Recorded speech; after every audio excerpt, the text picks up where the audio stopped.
Bismillahirrahmanirrahim. Assalamualaikum warahmatullahi wabarakatuh. Alhamdulillahilladzi arsala rasulahu bil huda wa dinil haqq liyudhhirahu 'ala dini kullihi wa kafaa billahi shahida. Asyhadu an la ilaha illallah wahdahu la syarikalah wa asyhadu anna Muhammadan 'abduhu wa rasuluhu la nabiyya wa la rasula ba'dah. Allahumma salli wa sallim wa barik ala sayyidina Muhammadin wa ala alihi wa ashabihi wa man sara ala nahjihi ila yaumiddin. Wa ba'du. Alhamdulillah, syukur kehadirat Allah Subhanahu wa taala pada siang hari ini kita bersama-sama masih diberikan oleh Allah Subhanahu wa taala kesempatan sehingga kita semua bisa menghadiri majelis ini tanpa halangan suatu apapun. Mudah-mudahan kehadiran kita di majelis ini diberkahi oleh Allah Subhanahu wa taala dan dicatat sebagai amal kebaikan. Amin ya rabbal alamin. Baik para ustadz sekalian, insyaallah pada siang hari ini kita akan melanjutkan kajian kita masih seputar bab fikih wudu ya. Di pertemuan sebelumnya kita sudah membahas mengenai hal-hal yang diwajibkan untuk berwudu atau hal-hal yang ketika hal-hal itu kita lakukan kita wajib berwudu ya. Ada 3 hal yang kita bahas kemarin. Yang pertama adalah Salat ya. Pertama salat, kemudian yang kedua tawaf, lalu yang ketiga kemarin menyentuh mushaf ya, menyentuh mushaf. Nah, kita juga bahas kemarin bahwasanya dalam masalah sholat dan tawaf itu semua ulama sepakat ya. Atau kalau sholat itu ijma bahwasanya sholat itu disyaratkan berwudu atau wajib berwudu ketika akan melakukan sholat. Adapun tawaf ini menurut mayoritas ulama wajib berwudu, kecuali ulama dari mazhab Hanafi yang berpendapat bahwasanya tetap sah tawaf yang dilakukan meskipun seseorang tidak berwudu. Lalu menyentuh mushaf, kemarin kita bahas ada perbedaan pendapat. Meskipun di kitab ini beliau tidak menyebutkan pendapat tersebut, tapi kalau kita merujuk ke referensi lain itu ada yang berbeda ya. Karena menyentuh mushaf ini menurut mayoritas ulama, beliau bahkan menyebutkan ajma'ah ya, kata ijma'. Ada yang menyebutkannya ijma'.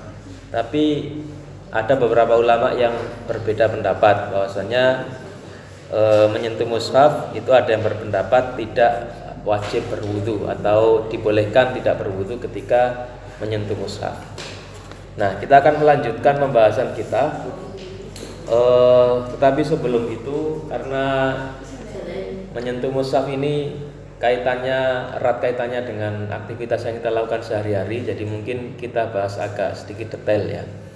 Ini pembahasannya saya ambilkan dari kitab Al-Fiqhul Islami wa Adillatuhu ya, Syekh Wahab Az-Zuhaili juga. Beliau menyebutkan di sini pertama annahu waqa'al ijma' ma'ada Dawud annahu la yajuzu lil muhditsi hadatsan akbar ayyamassal mushaf ya. Jadi kalau hadasnya hadas besar ya, bukan hadas kecil, hadas besar seperti haid, nifas, kemudian junub dan lain sebagainya, itu para ulama ijma' kecuali Dawud.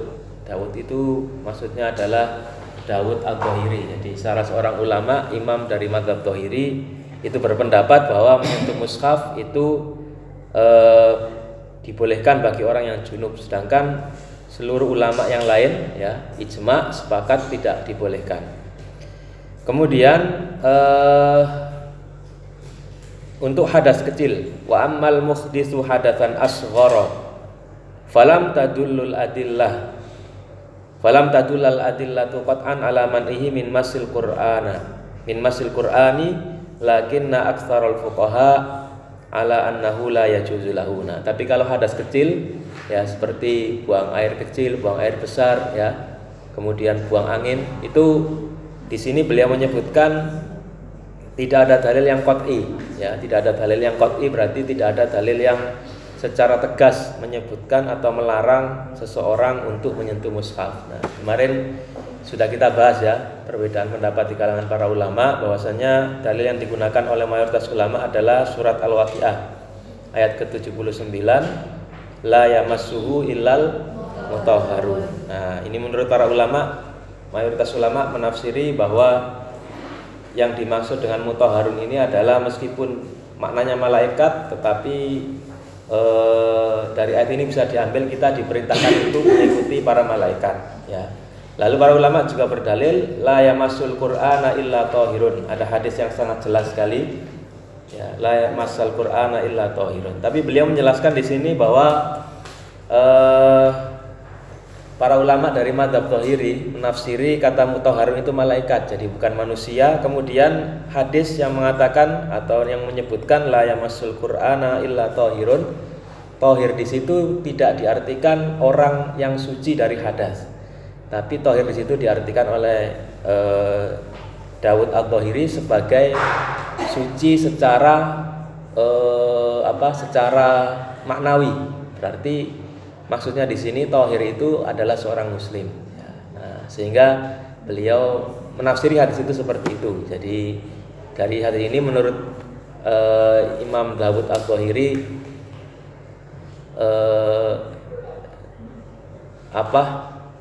tidak bisa dijadikan dalil untuk melarang orang yang berhadas untuk menyentuh Al-Quran. Nah, itu rincian pendapatnya.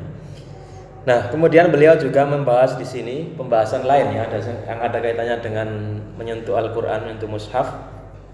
Wa yajuzu lil muhditsi indal jumhuri ghairil malikiyati kitabatul mushafi au kitabatul mushafi au ba'du ayatin minhu. Jadi boleh bagi orang yang berhadas kecil atau berhadas itu menulis ya. Kalau tadi membaca atau menyentuh, kalau ini menulis dibolehkan.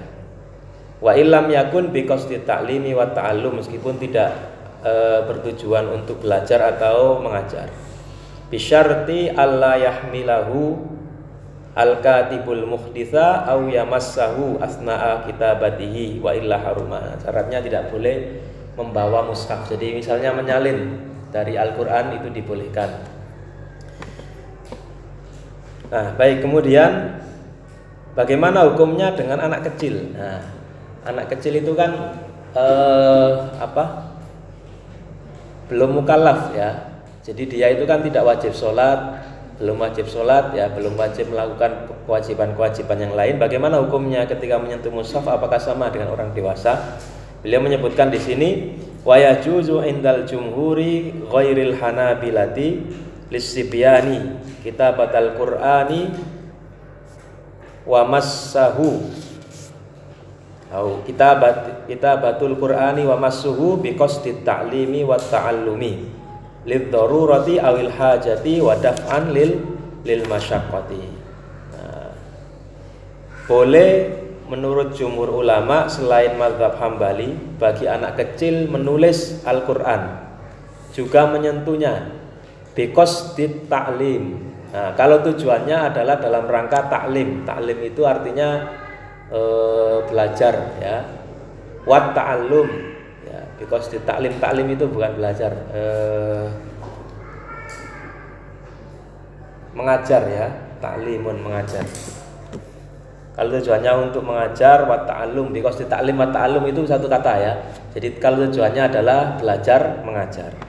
Kenapa dibolehkan? Lidh-dharurah awil hajah, karena tujuan darurat atau hajat ya. Wa daf'an lil masyaqqah, juga dalam rangka menghilangkan kesukaran ya. Jadi karena ini suatu kebutuhan ya.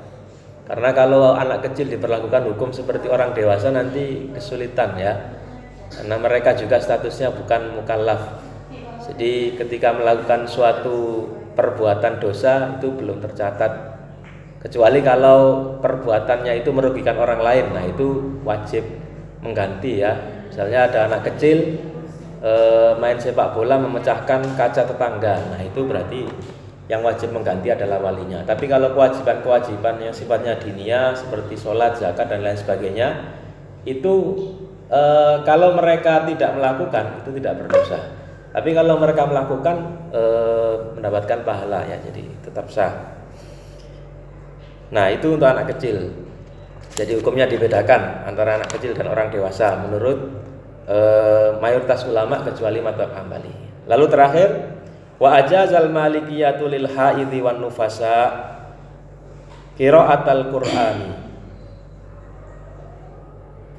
wa hamlahu wa massahu asna'at ta'lim wa ta'allum lid darurah. Nah, ini bagi wanita yang sedang datang bulan ya.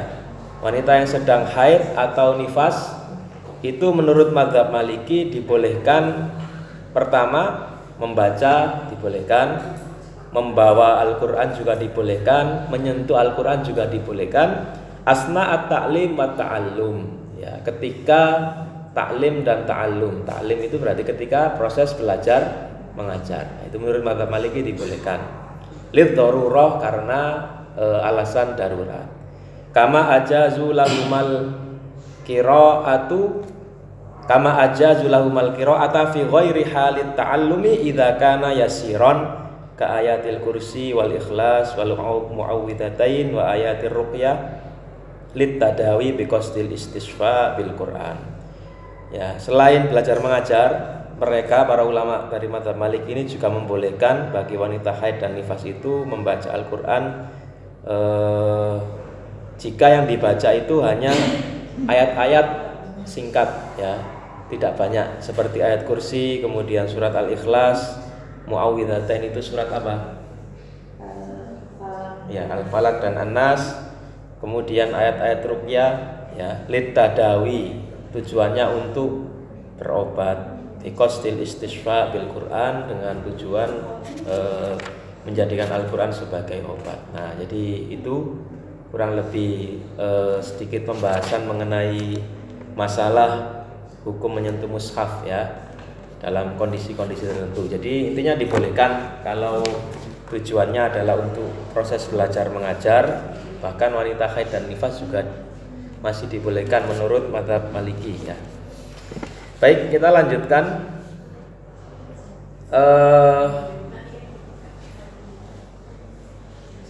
Hal-hal yang disunahkan untuk berwudu. Nah, ini masih proses. Di kitabnya sudah ada ya, di halaman 91.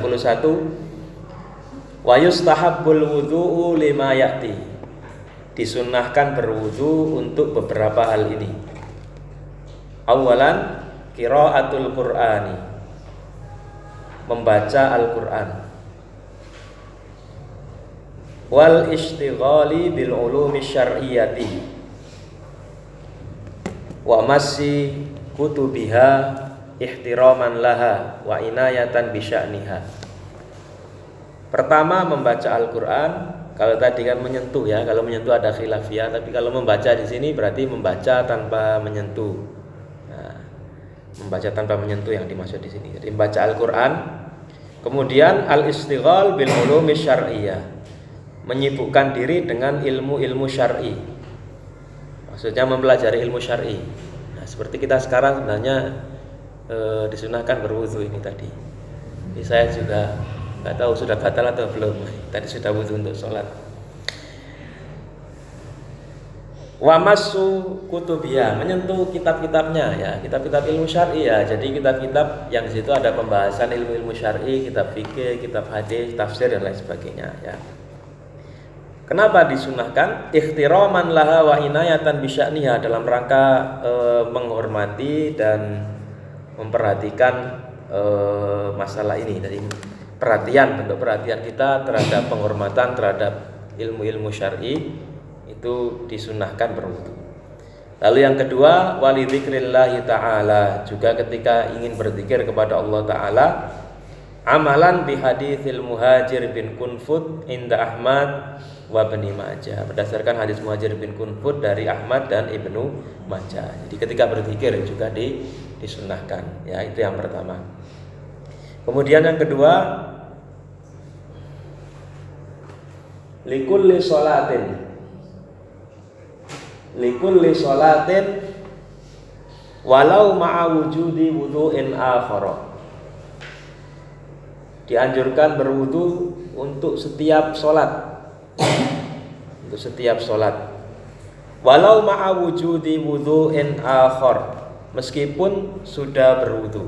Jadi misalnya sholat duhur sudah wudu, kemudian mau sholat asar dan masih punya wudu, wudunya belum batal, itu tetap dianjurkan untuk berwudu. Ya. Jadi tetap dianjurkan berwudu. Jadi status wudunya bukan wudu untuk mengukurkan hadas, tapi wudu sunnah. Ya, ketika akan sholat atau tajdid memperbarui wudu. Li'anna al-wudu nurun ala nurin. Karena wudu itu adalah cahaya di atas cahaya. Wali qauli sallallahu alaihi wasallam man tawaddaa ala tuhrin kutiba lahu asyru hasanatin. Berdasarkan hadis Nabi, siapa yang berwudu ala tuhrin dalam kondisi suci, artinya bukan karena berhadas, kutiba lahu asyru hasanat, ditulis baginya 10 kebaikan. Tapi beliau menyebutkan hadis ini di footnote ya, diriwayatkan Abu Dawud, Tirmidzi dan Ibnu Majah dari Ibnu Umar, derajatnya dhaif. Nah, saja hadis dhaif ini menurut sebagian ulama boleh diamalkan dalam masalah fadhailul a'mal. Fadhailul a'mal itu artinya keutamaan amalan. Jadi hanya menjelaskan kalau melakukan amalan ini keutamaannya begini. Tapi amalan itu sendiri sudah disunnahkan ya, disyariatkan berdasarkan dalil lain yang lebih kuat. Nah, seperti ini, wudu itu kan sudah jelas ya, syariatnya sudah jelas. Tapi hadis ini hanya menjelaskan kalau orang yang wudu lagi setelah atau meskipun dia punya wudu, itu dia mendapatkan 10 kebaikan. Nah, itu namanya fadhailul amal, keutamaan amalan. Maksudnya meskipun tidak ada hadis ini pun wudu itu ya disyariatkan gitu ya. Maksudnya seperti itu. Jadi bukan amalan baru ya.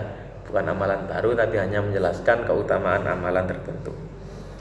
Lalu ada hadis lain ya, selain hadis yang dhaif tadi, ada hadis lain dari Buraidah yang diriwayatkan oleh Imam Ahmad dan Muslim. Kana Nabi sallallahu alaihi wasallam yatawaddau inda kulli sholatin falamma kana yaumal fathi tawaddaa yaumul fathi tawaddaa wa masaha ala khuffaihi wa shalla sholawat bi wudu'in wahidin. Nah, Rasulullah itu pernah berwudu inda kulli sholatin, setiap beliau akan sholat. Artinya baik wudunya batal atau tidak, itu beliau berwudu ya. Lalu di waktu yang lain, ketika hari Al-Fatah, berarti hari Fathu Makkah, beliau berwudu, kemudian beliau mengusap kedua khuf beliau, lalu melakukan sholat dengan 1 kali wudu. Nah, ini artinya dua-duanya dibolehkan. Boleh melakukan lebih dari 1 kali sholat dengan 1 kali wudu selama wudunya tidak batal, dan juga boleh berwudu untuk setiap kali sholat. Bahkan terkait berwudu untuk 1 kali atau untuk beberapa kali sholat, ini banyak dilakukan oleh para ulama ya. Banyak dilakukan oleh para ulama. Ada banyak riwayat yang menyebutkan banyak ulama itu yang berwudu untuk sholat isya ya, atau wudu untuk sholat isya itu dipakai sampai subuh. Nah, itu kan berarti apa? Berarti mereka semalaman tidak tidur ya, pertama kan tidak batal. Lalu kedua, semalaman juga mereka tidak batal wudunya ya, tidak buang air kecil, tidak air besar. Nah, itu beberapa amalan yang dilakukan oleh para ulama ya. Ya memang itu kalau levelnya sudah level yang seperti mereka ya, level yang seperti mereka itu banyak yang seperti itu ya. Kalau kita kan dikit-dikit kamar mandi ya biasanya. Nah, maka itu yang disebutkan yang kedua ya, likulli sholatin walau ma'a wujudi wudu'in akhar. Kemudian yang ketiga, lin naumi ala taharatin wa ba'dal istiqadhi minan naum. Berwudu ketika akan tidur ya, ala taharah, sehingga ketika tidur dia dalam kondisi suci. Wa ba'dal istiqadh minan naumi mubadaratan lit taharah, dan setelah bangun tidur ya, mubadaratan lit taharah, sebagai langkah untuk bersegera fit toharo dalam bersuci. Nah, sebagaimana sabda Rasulullah disebutkan, idza ataita madja'aka fatawaddo wudhu'aka lis-shalah tsumma taji' ala syaqqikal aiman. Jika kamu mendatangi tempat tidurmu, maka wudhulah sebagaimana kamu wudhu untuk sholat, lalu berbaringlah ala syaqqikal aiman, berbaringlah di atas apa namanya ini ya, lambung atau apa ya, pokoknya berbaring ke arah kanan ya, di atas lambung kanan ya, di atas lambung kanan ya. Walil amri bi ghuslil yadi ba'da al-yaqdhah, juga ada perintah untuk membasuh tangan ketika bangun tidur. Nah, jadi itu yang ketiga ya. Jadi ketika mau tidur itu dianjurkan, dan ketika bangun dari tidur. Nah, lalu keempat, lil junub wa qabla al-ghusli, bagi orang yang sedang dalam kondisi junub, wa qabla al-ghusl, dan juga ketika orang atau wa qabla al-ghusli, sebelum mandi besar ya, sebelum mandi untuk menghilangkan hadas. Yustahabbu lil junubi idza aradal akla aw syurba aw mu'awadatal jima'i an yatawaddaa. Nah, ini dianjurkan bagi orang yang dalam kondisi junub. Nah, ini tentunya berlaku bagi orang yang sudah menikah atau belum ya, pokoknya dalam kondisi junub. Ketika junub, kemudian dia belum toharo, belum mandi besar, dan dia mau makan, minum, nah ini juga pembahasan sebenarnya suami istri ya, au mu'awadatal jima, atau ingin mengulangi al-jima, hubungan suami istri, an yatawaddo, dia untuk berwudu ya. Jadi itu dianjurkan berwudu ketika mau makan, mau minum, atau tadi mengulangi. Li hadithi Aisyah, kana Nabi sallallahu alaihi wasallam idza kana junuban fa arada an yaqula aw yanama tawaddoa. Bahwasanya Rasulullah sallallahu alaihi wasallam, dari hadis Aisyah tadi, ketika junub kemudian ingin makan atau minum, maka beliau berwudu terlebih dahulu. Jadi selain makan, minum, dan tidak tidur ya, dalam artian belum bersuci tapi mau tidur ya, setelah junub tadi, itu dianjurkan berwudu terlebih dahulu. Wa hadis wa aidan inna Rasulullah sallallahu alaihi wasallam idza arada an yanama wa huwa junubun ghassala farjahu wa tawaddaa wudu'ahu lis-shalah. Jika beliau ingin tidur dalam kondisi junub, beliau ghassala farjah, membasuh kemaluan beliau, wa tawaddaa wudu'ahu lis-shalah, kemudian beliau berwudu seperti wudu untuk sholat. Nah, jadi hadisnya jelas ya, dalil-dalil tadi. Lalu dalil yang menjelaskan mengenai dianjurkannya bagi orang yang ingin mengulangi tadi, diriwayatkan Abu Sa'id Al-Khudri, idza ata ahadukum ahlahu tsumma arada an ya'uda falyatawaddo. Jika salah seorang dari kalian mendatangi istrinya, maksudnya tadi ya, melakukan hubungan suami istri, kemudian ingin mengulanginya lagi, falyatawaddo, maka berwudulah ya, maka berwudulah. Nah, ini dianjurkan. Tapi boleh juga tidak melakukan itu, juga pernah dilakukan Rasulullah. Ya, lakin ya juzu tarku dzalika li hadithi Aisyah inda Ahmad wan Nasa'i bil iktifai bil ghuslil yadain tsumma ya'kul wa yashrab. Ya.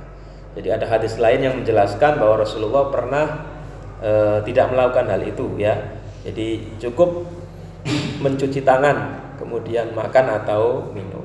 Nah, sedangkan hadis yang menjelaskan mengenai anjuran mandi ketika atau wudu ketika mandi besar, ini hadisnya dari Aisyah, dia berkata, kana Rasulullah sallallahu alaihi wasallam idza tasala minal janabati yabda'u fayaghsilu yadayhi thumma yufrighu bi yaminihi ala shimalihi fayaghsilu farjahu thumma yatawaddau wudhu'ahu lis-shalah. Nah, ini yang dilakukan Rasulullah ketika mau mandi janabah. Mandi janabah ini berarti mandi karena tadi ya, pokoknya karena junub, baik itu junubnya karena keluar mani atau hubungan suami istri, atau karena suci dari haid ya, atau karena haid kemudian suci lalu tidak mandi. Yang dilakukan Rasulullah adalah pertama memulai dengan mencuci tangan beliau, ya, mencuci kedua tangan. Tsumma yufrigu biyaminihi ala shimalihi. Kemudian beliau menuangkan, ya, air dari tangan kanan ke tangan kiri. Ya, kalau sekarang kan sudah ada apa? Ya, bisa pakai keran, tapi kalau ini mungkin lebih cocok nggak pakai keran karena ini kan membasuh kemana-mana. Jadi pakai gayung ya, bisa pakai tangan. Tapi beliau membersihkannya dengan tangan kiri ya. Nah, ini yang dianjurkan, membersihkan kemaluan tadi dengan tangan kiri, bukan dengan tangan kanan. Ya, sebagaimana kalau kita istinja itu kan tangan kiri ya. Nah, ketika mencuci kemaluan, ketika mau mandi besar itu juga dengan tangan kiri. Fayaghsilu farjah, kemudian beliau mencucinya tadi. Tsumma yatawaddo. Nah, setelah itu beliau berwudu, wudu'ahu lis-shalah, sebagaimana beliau berwudu untuk sholat. Nah, jadi ini yang dilakukan beliau. Lewat.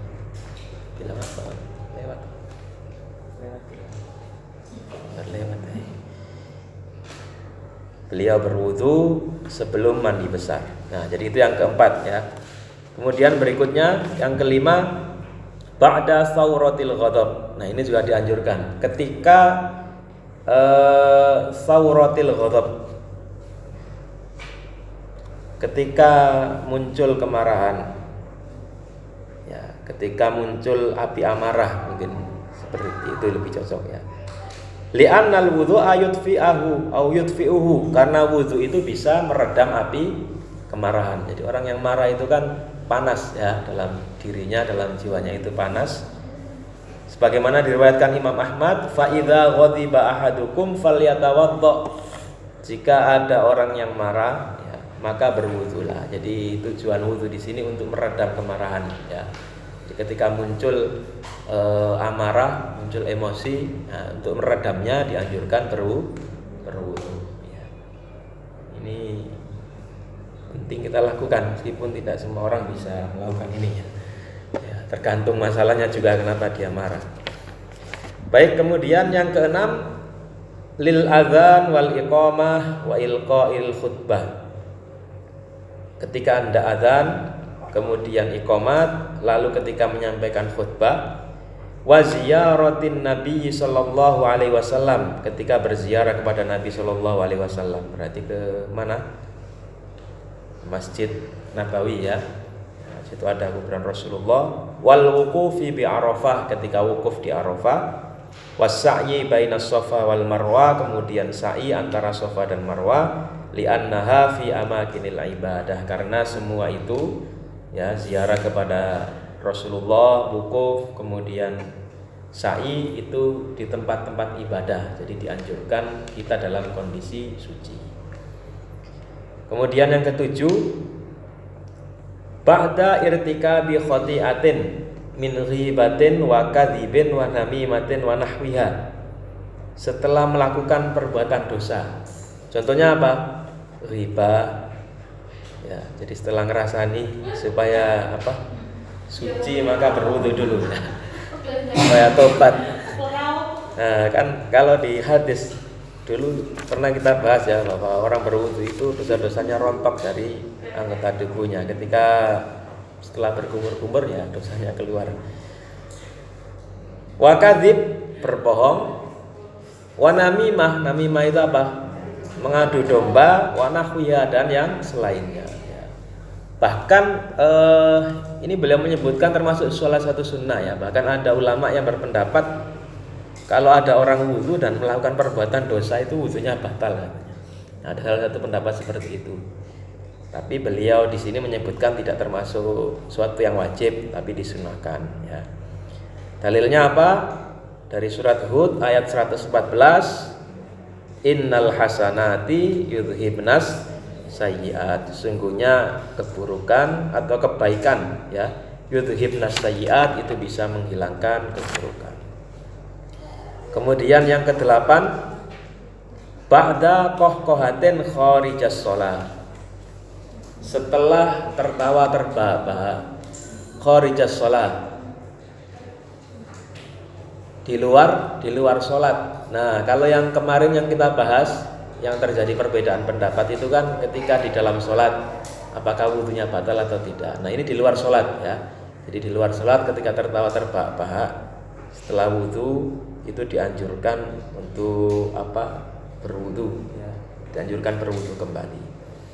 Kemudian yang terakhir ba'da akli ma massatun nar, setelah memakan sesuatu yang massatun nar, berarti sesuatu yang dipanggang. Ayam bakar, kemudian apa lagi? Gurame. Nah, setelah makan yang dibakar itu dianjurkan, jadi tidak wajib, tapi dianjurkan untuk berwudu. Kenapa? Karena ada hadis yang menjelaskan itu, ya. Hadisnya diriwayatkan oleh Abdullah bin Qarid. Ya, hadis ini beliau tidak menjelaskan riwayatnya atau derajatnya, tapi di sini menyebutkan diriwayatkan oleh al-jamaah, berarti imam-imam ahli hadis kutubus sita kecuali Imam Bukhari. Tawaddau mimma massatin nar, berwudulah ketika kalian memakan sesuatu yang massatin nar, menyentuh api, berarti ketika memakan sesuatu yang dipanggang. Wa dhaba ila hadza Zuhri wa jama'atun, ini pendapat dari Imam Az-Zuhri dan beberapa ulama yang lain.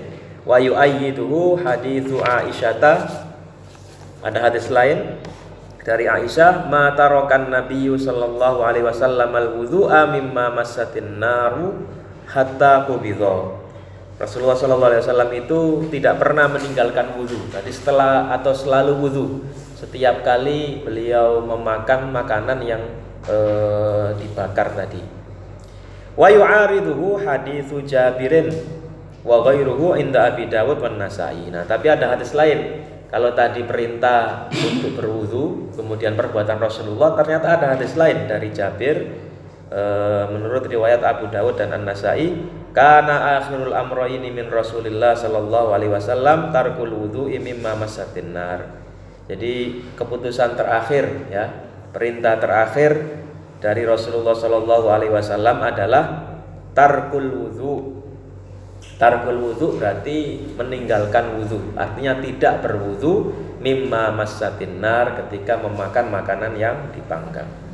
Lakin hadhihin nususu tanfil ijab la al istihbab fa baqiya hadzal akhiru masyru'ana. Jadi di sini ada dua hadis. Hadis pertama menjelaskan Rasulullah memerintahkan agar berwudu ketika makan makanan yang dipanggang. Tapi menurut hadis lain Rasulullah itu yang diperintahkan ya, atau keputusan terakhir adalah beliau tidak berwudu. Nah, ini berarti perintah tadi bukan perintah yang sifatnya wajib. Jadi perintah yang terakhir ini ya itu menghapus kewajiban perintah pertama, sehingga perintah pertama tadi statusnya turun dari wajib menjadi mustahab atau menjadi sesuatu yang disunnahkan.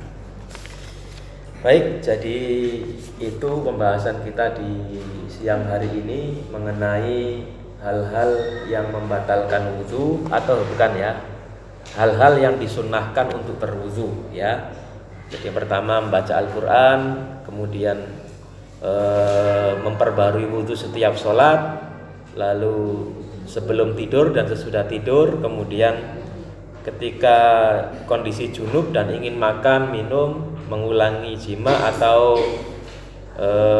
hendak tidur, lalu sebelum mandi besar, kemudian ketika muncul amarah, azan, iqomat, menyampaikan khutbah, dan ketika berada di tempat-tempat suci, lalu setelah tertawa terbahak-bahak, dan setelah memakan makanan yang dipanggang. Nah, ini beberapa hal yang sekali lagi hukumnya tidak wajib, dalam artian kalau kita tidak berwudu ketika melakukan hal-hal ini maka kita tidak berdosa ya, tapi hukumnya dianjurkan, disunnahkan ya, sehingga kalau kita meniatkannya untuk beribadah kepada Allah, insya Allah kita akan mendapatkan pahala. Dan penting juga ya para ustadzah sekalian, kita tekankan kepada anak-anak ya, meskipun mereka masih anak-anak, tapi kalau bisa ketika hendak dalam proses belajar ya, terutama karena mereka membawa Al-Quran ya, kita anjurkan mereka untuk berwudu ya. tidak dalam rangka mewajibkan, tapi untuk melatih mereka ya, setiap akan membaca Al-Quran itu mereka berwudu terlebih dahulu ya, ketika akan belajar itu mereka dalam kondisi suci ya. Termasuk kita juga ya, ketika mau ngajar itu kalau hadas ya berwudu, jadi supaya berpengaruh ke jiwa kita ya, dalam kondisi suci, kecuali kalau memang sedang berhalangan itu ya, dan dalam kondisi hadas besar ya, maka memang tidak ada anjuran untuk itu. Baik, cukup itu pembahasan kita di siang hari ini, mudah-mudahan bermanfaat. Sebelum saya tutup, ada yang ingin ditanyakan atau didiskusikan? Tidak ada. Pak, tadi yang memperbolehkan Imam Maliki ya, yang membawa Al-Quran.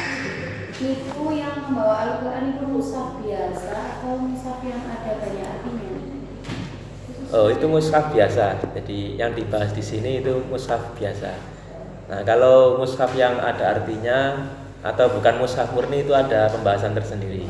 Ya, kalau bukan mushaf murni itu kan berarti contoh Al-Quran dan terjemahnya, kemudian kitab tafsir ya, itu kan bukan mushaf murni. Nah, itu para ulama menjelaskan, kalau ini para ulama yang mewajibkan toharoh ya, itu menjelaskan kalau yang lain itu lebih dominan, dalam artian lebih banyak selain Al-Qur'annya, itu dianjurkan untuk ya tidak apa-apa untuk dipegang ya. Dipegang sama baca. Kalau misal ini Pak, kapan kita itu boleh memakai 4 madzhab? Misal ketika kita sholat kita memakai madzhab Imam Maliki, terus yang lain ketika ibadah yang lain kita memakai Imam Hambali, kayak sholat kita misal saya ya memakai Imam Syafi'i, terus ini saya membaca Quran, membawa Al-Quran, saya memakai Imam Hambali, boleh nggak? Ya, baik. Jadi terkait bermadzhab itu kan memang ada khilafiyah juga, apakah kita wajib bermadzhab atau tidak ya. Dan ulama yang mewajibkan bermadzhab itu membolehkan, istilahnya itu pindah madzhab ya, talfik namanya, membolehkan talfik. Yang membolehkan talfik itu dengan syarat. Jadi dibolehkannya pindah madzhab itu dengan syarat dalam satu masalah. Jadi tidak digabungkan. Contoh digabungkan itu gini, misalnya dalam masalah bab pernikahan ya, itu kan kalau di madzhab Hanafi itu tidak mensyaratkan harus ada wali itu perempuan, jadi boleh menikahkan dirinya sendiri. Kemudian madzhab Maliki itu tidak mensyaratkan adanya saksi, boleh nikah tanpa saksi. Nah, kalau memang ikut salah satu madzhab itu ya ikut satu saja. Kalau ikut Hanafi ya Hanafi saja, jangan digabung, karena kalau digabung bermasalah ya, diambil yang enak-enak berarti akhirnya nikahnya tanpa wali, tanpa saksi. Begitu juga dalam masalah ibadah ya, contohnya wudu ya, kalau kita memang iltizam atau ikut madzhab tertentu ya dipilih salah satu saja, tidak digabungkan ya. Jadi kalau misalnya wudu ikut Syafi'i ya ikut Syafi'i semua. Tapi kalau misalnya dalam masalah yang lain ikut madzhab yang lain, nah itu tidak masalah kalau bagi ulama yang membolehkan talfik. Dan memang salah satu hikmah adanya perbedaan pendapat semacam ini itu salah satunya ya untuk memudahkan kita ya. Jadi karena ada dalam kondisi-kondisi tertentu itu kita yang tidak atau berat bagi kita untuk memakai pendapat mazhab tertentu, nah itu kan bisa kita beralih ke mazhab yang lain. Seperti misalnya masalah menyentuh perempuan tadi ya, menyentuh perempuan itu kan termasuk menyentuh istri yang membatalkan wudhu itu. Kalau bagi mazhab Syafi'i itu kan menyentuh istri, karena istri kan bukan mahram. Nah itu memang mudah kita terapkan kalau dalam kondisi normal. Tapi kalau dalam kondisi yang kurang normal atau kondisi tertentu, misalnya ketika ibadah haji yang penuh sesak ya, kemudian yang haji ini suami istri, itu kan sulit menerapkan mazhab ini ya. Kan pasti kesentuh, mau tawaf misalnya, mau tawaf atau sa'i itu kan sulit. Ya, kecuali kalau diantisipasi mungkin istrinya pakai sarung tangan atau gimana, tapi itu kan sulit. Nah, itu bisa pindah mazhab dalam kondisi ini. Baik, itu jelas jawabannya. Ya, baik. Ada lagi?